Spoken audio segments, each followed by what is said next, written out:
یہ ایک طلاق پر مبنی کہانی، اس کہانی کو آخر تک ضرور سنیے گا۔ میں تمہیں طلاق دینا چاہتا ہوں۔ میز پہ کھانا لگاتے ہوئے اس کا پورا دھیان پلیٹیں سجانے میں تھا اور میری آنکھیں اس کے چہرے پہ جمی تھی۔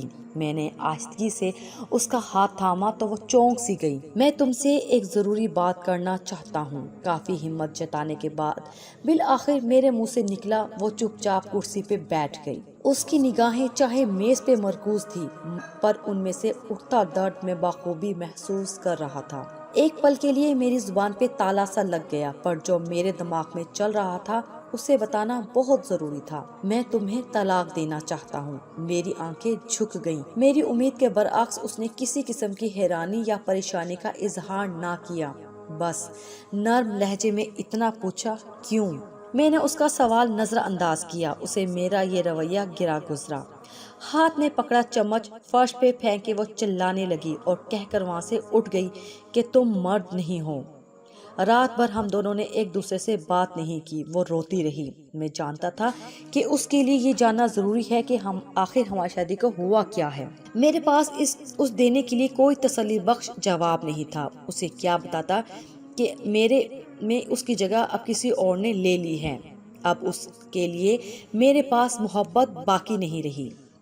مجھے اس پر ترس تو بہت آ رہا تھا اور ایک پچھتاوا بھی تھا، پر اب میں جو فیصلہ کر چکا تھا اس پہ ڈٹے رہنا ضروری تھا۔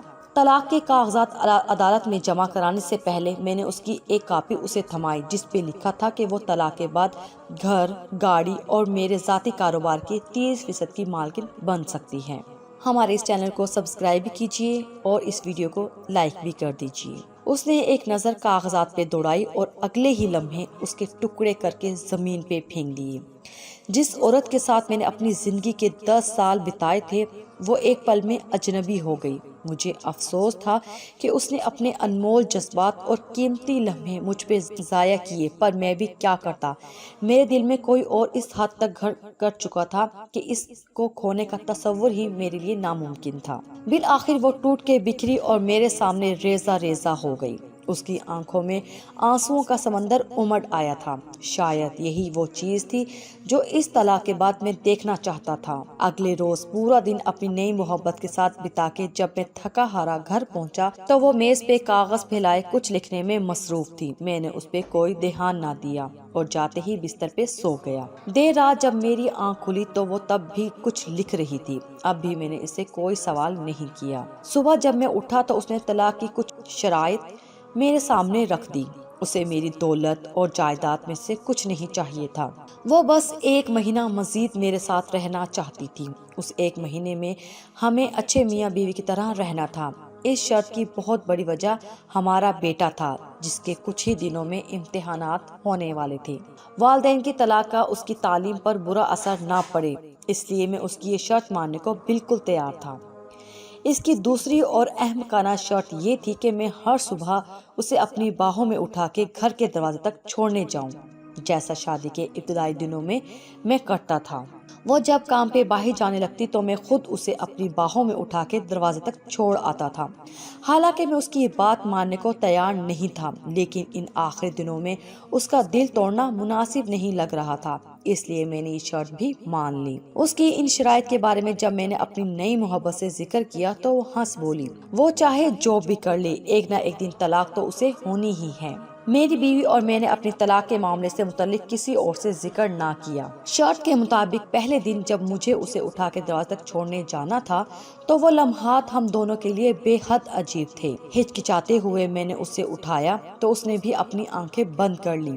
اتنے میں تالیوں کی ایک گونج ہم دونوں کے کانوں میں پڑی۔ پاپا نے ممی کو اٹھایا ہوا ہے۔ ہمارا بیٹا خوشی میں جھوم رہا تھا۔ اس کے الفاظ سے میرے دل میں ایک درد سا اٹھا اور میری بیوی کی کیفیت بھی لگ بھگ میرے جیسی تھی۔ پلیز اسے طلاق کے بارے میں کچھ مت بتانا، وہ آہستگی سے بولی۔ میں نے جواباً سر ہلایا۔ اسے دروازے تک چھوڑنے کے بعد میں اپنے آفس کی طرف نکل پڑا اور وہ بس اسٹاپ کی طرف چل دی۔ اگلی صبح اسے اٹھانا میرے لیے قدرے آسان تھا اور اس کی ہچکچاہٹ میں بھی کمی تھی۔ اس نے اپنا سر میری چھاتی سے لگا لیا۔ ایک عرصے بعد اس کے جسم کی خوشبو میرے حواس سے ٹکرائی۔ میں بغور اس کا جائزہ لینے لگا۔ چہرے کی گہری جھریاں اور سر کے بالوں میں اتری چاندی اس بات کی گواہ تھی کہ اس نے اس شادی میں بہت کچھ کھویا ہے۔ 4 دن مزید گزرے۔ جب میں نے اسے باہوں میں بھر کے سینے سے لگایا تو ہمارے بیچ کی وہ قربت جو کہیں کھو سی گئی تھی واپس لوٹ پھر۔ ہر گزرتے دن کے ساتھ قربت کے وہ جذبات بڑھتے گئے۔ لمحے دنوں کو پڑ لگا کے اڑا لے گئے اور مہینہ پورا ہو گیا۔ اس آخری صبح میں جانے کے لیے تیار ہو رہا تھا اور وہ بیڈ پہ کپڑے پھیلائی اس پریشانی میں مبتلا تھی کہ آج کون سا لباس پہنے، کیونکہ پرانے سارے لباس اس کے نحیف جسم پہ کھلے ہونے لگے تھے۔ اس وقت مجھے اندازہ ہوا کہ وہ کتنی کمزور ہو گئی ہے۔ شاید اسی لیے میں اسے آسانی سے اٹھا لیتا تھا۔ اس کی آنکھوں میں امڑتے درد کو دیکھ کے نہ چاہتے ہوئے بھی میں اس کے پاس چلا آیا اور اس کے کندھے پہ ہاتھ رکھا۔ پاپا، ممی کو باہر گھما لے جائیں۔ ہمارے بیٹے کی آواز میرے کانوں میں پڑی۔ اس کے خیال میں اس پل یہ ضروری تھا کہ میں کس طرح اس کی ماں کا دل بہلاؤں۔ میری بیوی بیٹے کی طرف مڑی اور اسے سینے سے لگا لیا۔ یہ لمحہ مجھے کمزور نہ کر دے، یہ سوچ کے میں نے اپنا رخ موڑ لیا۔ آخری بار میں نے اسے اپنی باہوں میں اٹھایا۔ اس نے بھی اپنے بازو میرے گردن کے گرد حائل کر دیے۔ میں نے اسے مضبوطی سے تھام لیا۔ میری آنکھوں کے سامنے شادی کا وہ دن گردش کرنے لگا جب پہلی بار میں اسے ایسے ہی اٹھا کے اپنے گھر لایا تھا اور وعدہ کیا تھا کہ مرتے دم تک ایسے ہی ہر روز اسے اپنے سینے سے لگا کے رکھوں گا۔ میرے قدم فرش سے شاید جم سے گئے تھے، اسی لیے میں بامشکل دروازے تک پہنچا۔ اسے نیچے اتارتے ہوئے میں نے اس کے کان میں سرگوشی کی۔ شاید ہمارے درمیان قربت کی کمی تھی۔ وہ میری آنکھوں میں دیکھنے لگی اور میں اسے وہیں چھوڑ کے اپنی گاڑی کی طرف بڑھا۔ تیز رفتار میں گاڑی چلاتے ہوئے بار بار ایک خوف میرے دل میں گھر کر رہا تھا کہ کہیں میں کمزور نہ پڑ جاؤں، اپنا فیصلہ بدل نہ دوں۔ میں نے اس گھر کے دروازے پہ بریک لگائی جہاں نئی منزل میرا انتظار کر رہی تھی۔ دروازہ کھلا اور وہ مسکراتے ہوئے میرے سامنے آئی۔ مجھے معاف کر دو، میں اپنی بیوی کو طلاق نہیں دے سکتا۔ میرے منہ سے نکلے یہ الفاظ اس کے لیے کسی دھماکے سے کم نہیں تھے۔ وہ میرے پاس آئی اور ماتھے پہ ہاتھ رکھ کر بولی، شاید تمہاری طبیعت ٹھیک نہیں ہے یا پھر تم مذاق کر رہے ہو۔ نہیں، میں مذاق نہیں کر رہا۔ شاید ہماری شادی شدہ زندگی بے رنگ ہو گئی تھی، پر میرے دل میں اس کے لیے محبت اب بھی زندہ ہے۔ بس اتنا ہوا، ہم ہر وہ چیز بھول گئے جو اس کے ساتھ کے لیے ضروری تھی۔